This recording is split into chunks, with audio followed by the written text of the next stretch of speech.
All right, as we completing the square, completing a perfect square trinomial allows you to factor a completed trinomial as a square of a binomial. Really, so this is helping us to factor a trinomial, and really we're going to be playing with a form that looks very much like the vertex form. And so what are the values that completes the square of negative 2x squared plus 10x? Well, in order to begin here, what we're going to have to do is we're going to have to factor out that negative 2 because we want our a value, or we want to begin with the coefficient of x squared as 1. Now as we have factored out, we have negative 2 times x squared minus 5x. Well, what we're going to do is we're going to figure out what do we need to do here to make a perfect square trinomial out of what's inside my parentheses. So we're going to find out, we're going to take half of b, and our b value is negative 5. So we're going to take half of b, which equals negative 5 over 2, and we're going to, at this point in time, we're going to square it,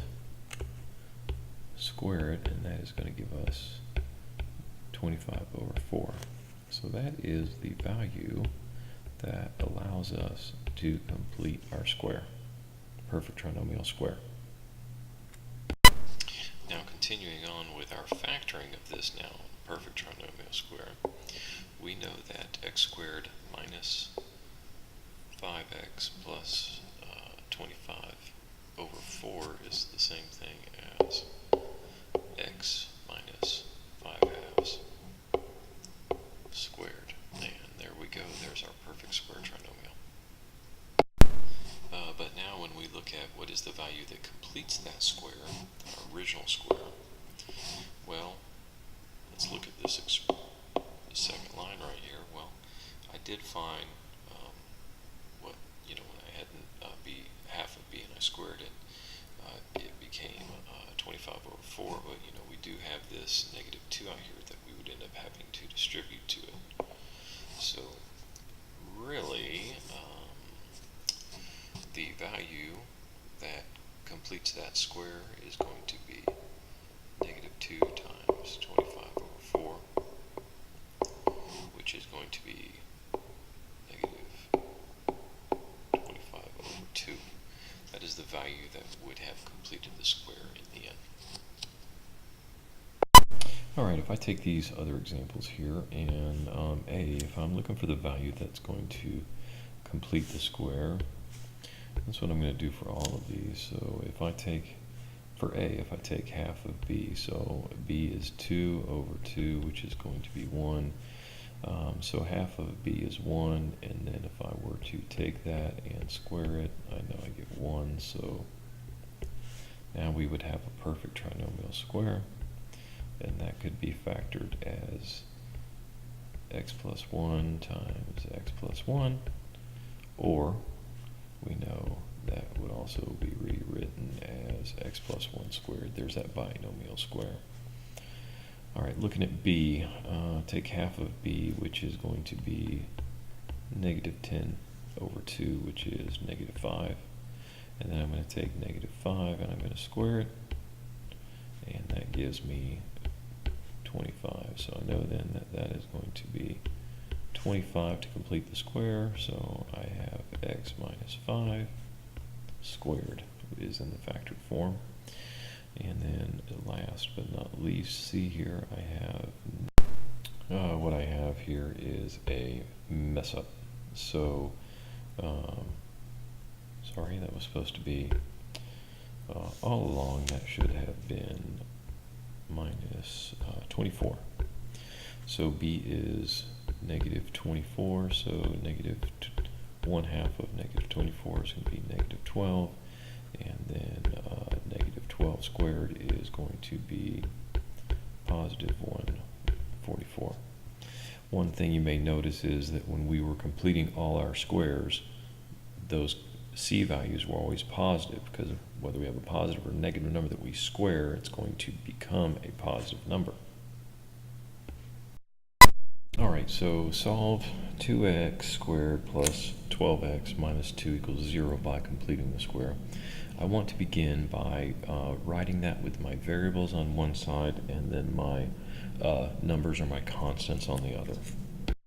Okay, so I have 2x squared plus 12x minus 2. I've gone and added 2 to both sides to get my numbers onto the right hand side. So I have 2x squared plus 12x equals 2.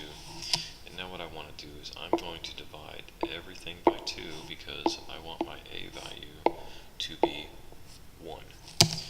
Therefore, now I have x squared plus 6x equals 1. Now when we go through the motions to complete the square, my b value is going to be 6. And I'm going to take half of 6. See here, b over 2 equals 6 over 2, and that is going to be 3. And I want to square 3, and I get 9. So the value that is going to complete the square for me is going to be a 9. So I'm going to go ahead and add 9 here, but we know that with an equation, if I add 9 to one side, I must add it to the other to maintain that equality. Now, if I rewrite this, right hand side became 10, but the whole point here in completing the square was to create a perfect trinomial square so I could factor it. And for this, I will just show you that that is x plus 3 times x plus 3. Or as we want the square, x plus 3 squared equals 10.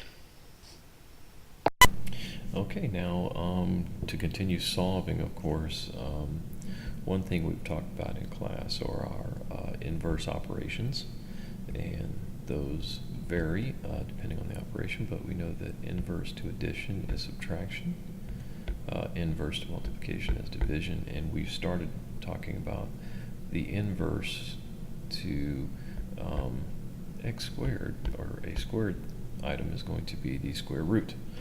So here what we can do is we can now take the square root of this equation, which is going to be x plus 3 squared over, or sorry, we're going to take the square root of both sides. So I have the square root of the left, which is x plus 3 squared, equals the square root of the right, 10. And we know then that those two things are going to cancel out through the math, and then therefore I end up with x plus 3 equals plus or minus the square root of 10. Now to solve this, I know that negative 3, x is going to equal negative 3 plus or minus the square root of 10. The only thing left to possibly do here is right here. We have two possible answers. So if we were to rewrite that, that would be x equals negative 3 plus the square root of 10, or and also whatever you want to do, x equals negative 3 minus the square root of 10. That is what that plus or minus means, that we have two values there.